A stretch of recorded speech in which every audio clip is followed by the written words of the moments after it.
Muy buenas amigos, ¿qué tal estáis? Lo primero de todo, me gustaría pediros disculpas por no haber podido grabar como prometimos la conversación con Pedro Insua por problemas técnicos, que esperemos subsanar en los próximos días y poder hacer ese coloquio, esa charla y subirla al canal de YouTube tal y como dijimos. Me gustaría comentar también las últimas novedades de la actualidad política, ¿no? Sobre todo las referentes al ingreso mínimo vital. Bueno, habría que aclarar que el ingreso mínimo vital tiene mucho que ver con la situación de emergencia social, de emergencia económica que estamos viviendo. No es una renta básica universal. No es una renta básica universal el ingreso mínimo vital y no difiere demasiado de las ya existentes rentas mínimas de inserción.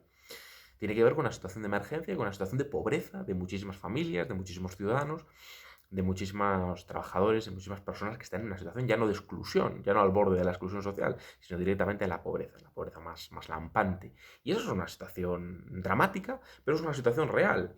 Y hay quienes pensamos que una sociedad digna no se cimenta en caridad privada, no se cimenta en lo que hagan las ONGs, lo que haga la Iglesia Católica, sino en lo que tiene que hacer el Estado. Una sociedad digna se fundamenta en la solidaridad, en los servicios públicos, en la intervención pública y en este caso en una prestación que tiene que ver, como digo, con una situación de emergencia. Y eso tiene que ver con lo urgente. Luego podemos hablar de lo que hay que hacer en cuanto a políticas efectivas para revertir todo esto o cómo financiar esta medida y otras que hay que implementarse. Pero yo sí creo que un Estado no puede permanecer impasible, mirando por la ventana, mientras que parte de su población se va a pique y naufraga, ¿no? Y hay muchísima gente que está en una situación límite.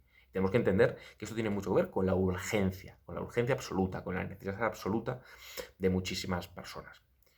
Varios problemas. Pues claro, en primer lugar, que esta medida se instrumente de forma efectiva. Tiene que cobrar esta medida esta prestación, quienes verdaderamente lo necesitan. Hay muchas personas que siguen sin cobrar las prestaciones por desempleo de los ERTES. Y esto es grave, esto es preocupante, esto es muy preocupante.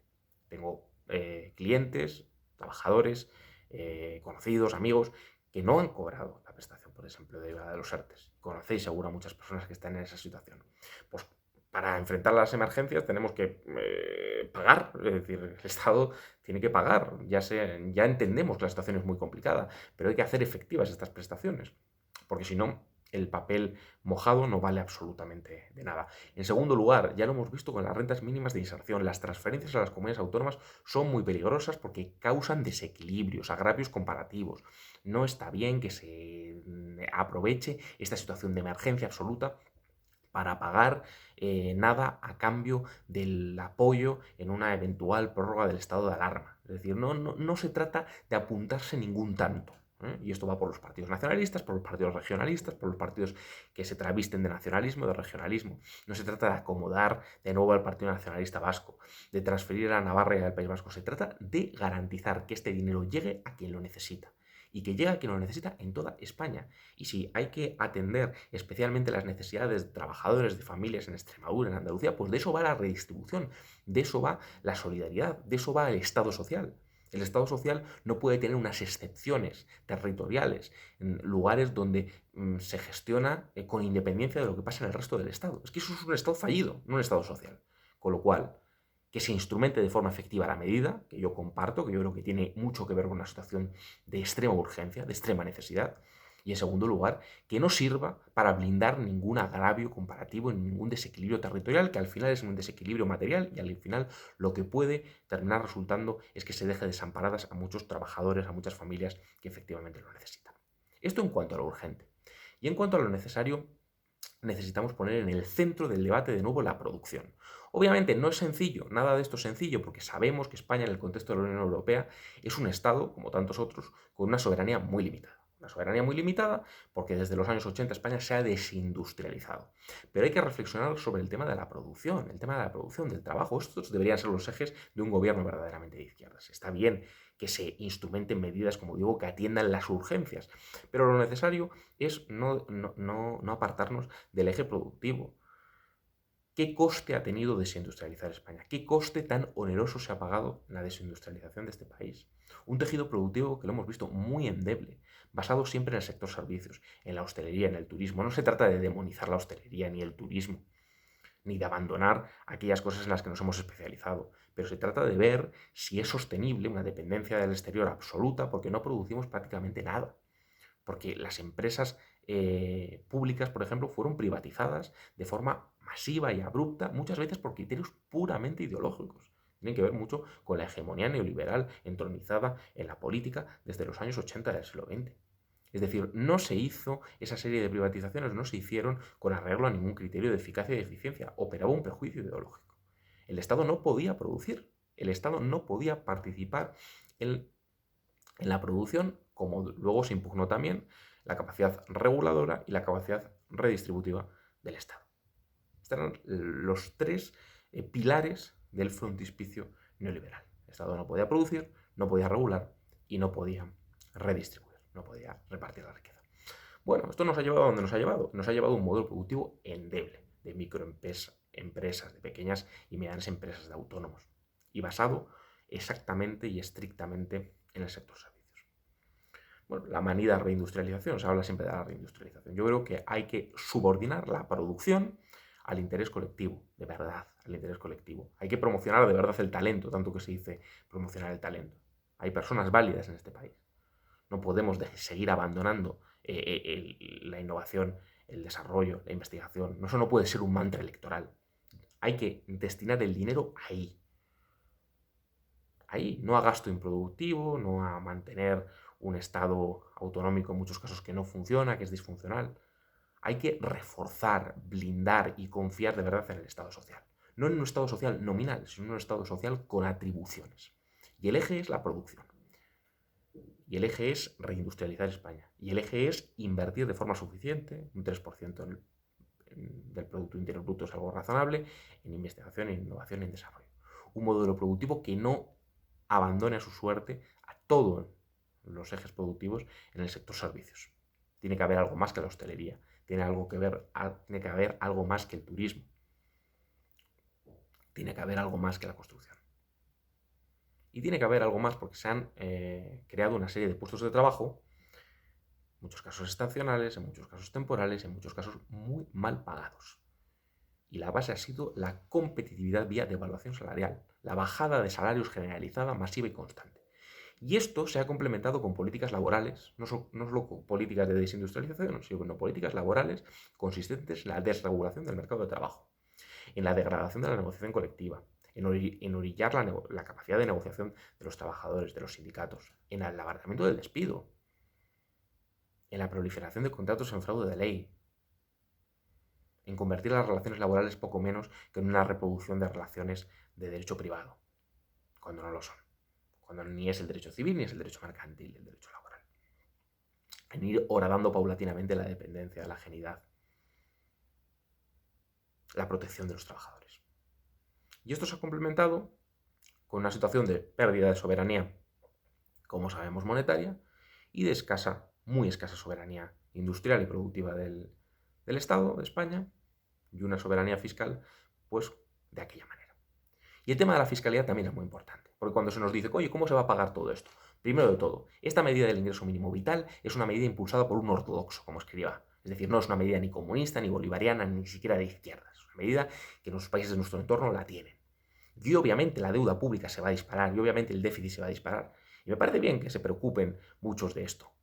Ahora bien, espero que reconozcan que cuando el déficit y la deuda se disparan, la deuda en particular, la deuda pública en España, no es con ocasión de la entrada en la crisis de 2008, sino de la salida de la crisis de 2008. Es decir, la deuda pública no está en los orígenes y las causas de la anterior crisis financiera.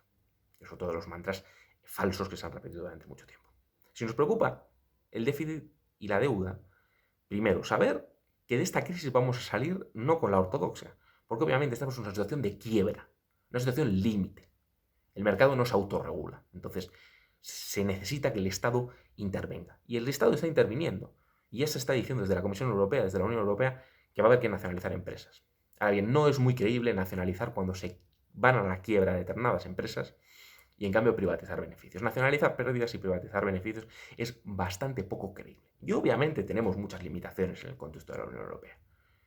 Pero por favor, a quien le preocupe, como nos debe preocupar a todos, la salida de esto, que no proponga amnistías fiscales, que no proponga políticas fiscales mágicas de bajadas masivas de impuestos. España lo que tiene que hacer es recuperar la progresividad fiscal, que en muchos casos está mermada, está deteriorada. Impuesto de sucesiones e impuesto de patrimonio son dos impuestos esencialmente justos, esencialmente redistributivos y progresivos, cuya competencia tiene que ser recuperada por el Estado central, con un mínimo exento compartido en todo el territorio nacional, sin transferencias a las comunidades autónomas, sin competencia entre las comunidades autónomas, para que esos impuestos al final se terminen derogando de facto, como están hoy prácticamente derogados de facto en muchas partes de España, y se garantice que se graven las grandes fortunas, las grandes herencias. Esto es algo esencialmente justo si queremos en la igualdad de oportunidades. Si queremos en la igualdad de oportunidades simplemente. Es decir, aquellos que se predican liberales y que les preocupa que determinadas familias reciban una paguita, que me parece algo muy mendaz, ¿no? Presentarlo así, ¿no? Una situación de límite de pobreza, de urgencia, de necesidad absoluta. Pero quien esté a favor del mérito, de verdad, de no recibir nada a cambio de no hacer nada, pues que esté a favor del impuesto de sucesiones, ¿no? Parece esencial que paguemos algo cuando recibimos una herencia, con un mínimo exento, mínimo exento compartido en toda España, para que los trabajadores y para que las personas que reciben una pequeña herencia no paguen nada. Que eso es perfectamente garantizable. Pero ahora bien, las grandes fortunas, los grandes patrimonios, está bien que tributen, son impuestos progresivos, pues recuperemos eso. Revisemos algunas deducciones y el tipo efectivo del impuesto de sociedades, también se puede hacer.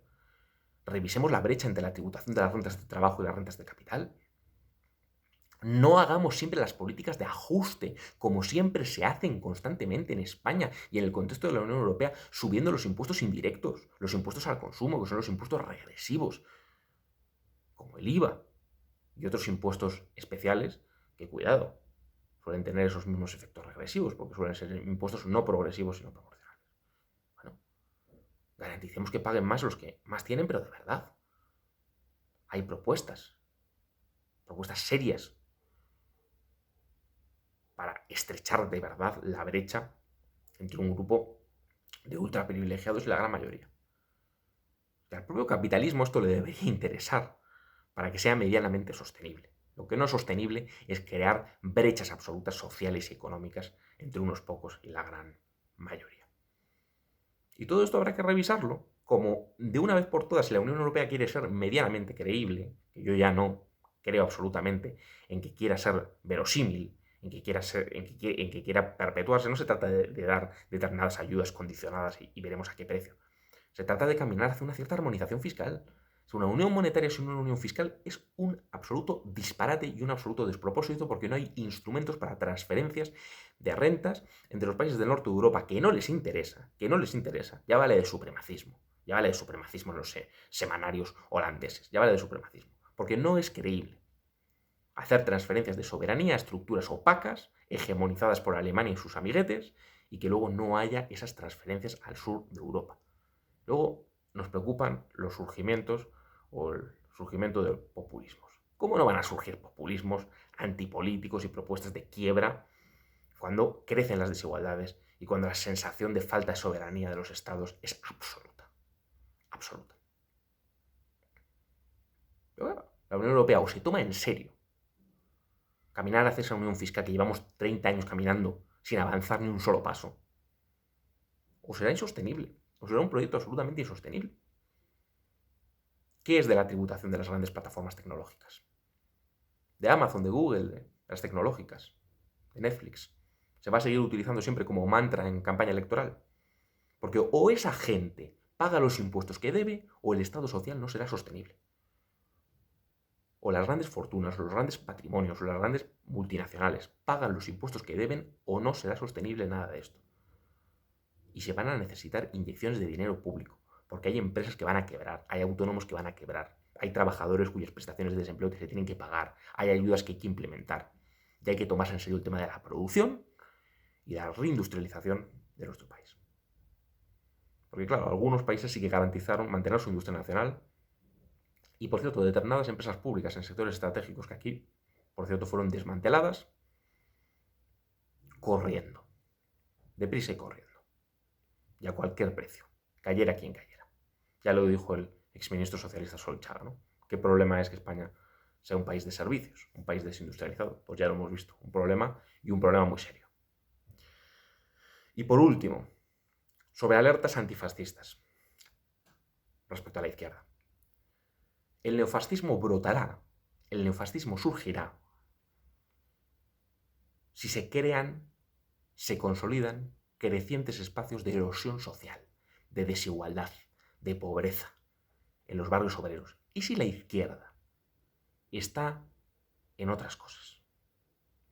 Si la izquierda se pierde en las marañas identitarias, si la izquierda no es valiente, por ejemplo, para recuperar determinados impuestos para el Estado central, para que la redistribución sea en serio y de verdad.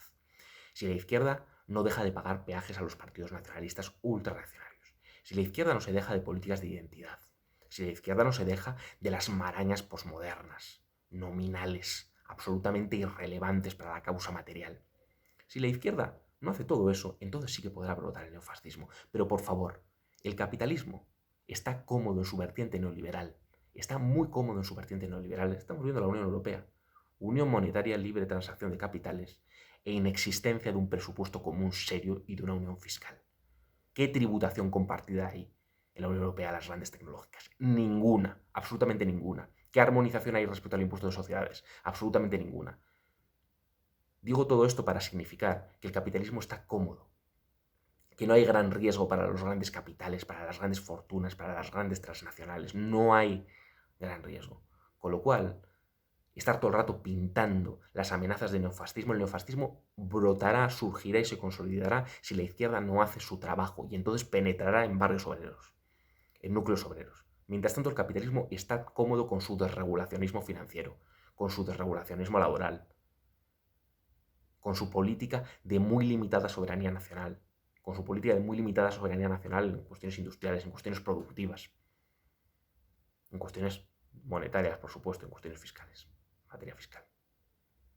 Así que, más allá de combatir amenazas más o menos fantasmagóricas, por favor, intentemos combatir la erosión del Estado social, el poder neutralizador del Estado social que tiene el neoliberalismo, el capitalismo en su fase desregulacionista, que no es el capitalismo fordista, que no es el capitalismo keynesiano, que no es el capitalismo del estado de bienestar, sino que es el capitalismo que trata de disolver el estado de bienestar y lleva unas cuantas décadas en ello. Y tenemos un estado de bienestar cada vez más estrecho. Pero a la hora de la verdad, cuando hay crisis de esta magnitud, sin Estado social no salimos. Sin Estado social no salimos. Así que yo diferenciaría lo urgente, lo necesario y lo fantasmagórico. Lo urgente es ingreso mínimo vital para armonizar las rentas mínimas de inserción, para que sea igual y equilibrado en toda España y para que llegue a quien lo necesita de verdad. Lo necesario, tomarnos en serio la producción, tomarnos en serio un trabajo digno, bien remunerado, otro modelo de competencia, innovación, investigación, desarrollo, reindustrialización de España, para lo cual necesitamos un Estado que intervenga, que regule, que redistribuya y que también tenga capacidad económica y capacidad productiva. No es suplementario con el mercado, no es suplementario, no es una cosa u otra. El Estado puede y debe participar. El Estado no tiene que estar estigmatizado. El Estado no es un demonio. El Estado no lo hace todo mal. Ni el mercado es algo omnisciente que no tiene que ver con el mercado. Son dimensiones complementarias. Y en tercer lugar, los fantasmas. Combatir contra los fantasmas del fascismo. El neofascismo, bastante testimonial por cierto, brota y germina cuando la izquierda no hace su trabajo. En cambio, el capitalismo neoliberal es hegemónico. Así que a ver si no desviamos la atención de los problemas reales que tenemos, que no son pocos. Y por cierto, en España, Vox sigue teniendo un programa ultra neoliberal. Sistema de capitalización en pensiones, proporcionalidad fiscal, eliminación del impuesto de patrimonio, impuestos de sucesiones de los que hablábamos, terminar de eliminarlos porque ya están bastante deteriorados, liberalización del suelo. Vox tiene un programa refractario al Estado social y refractario a la mayoría de lo que piensan los españoles, a lo que piensa la mayoría de los españoles. Con lo cual no dejemos que armen un programa conforme a esa retórica supuestamente proteccionista, porque entonces sí puede empezar a ser un fenómeno peligroso. Si la izquierda pone el eje social, lo urgente y también lo necesario en el centro de sus políticas, entonces estaremos más cerca de encontrar soluciones. Es difícil en un contexto de soberanía limitada, es difícil, pero será más fácil si nos ponemos manos a la obra y si dejamos de combatir fantasmagóricas amenazas y nos enteramos que las amenazas reales están y son más reales que nunca.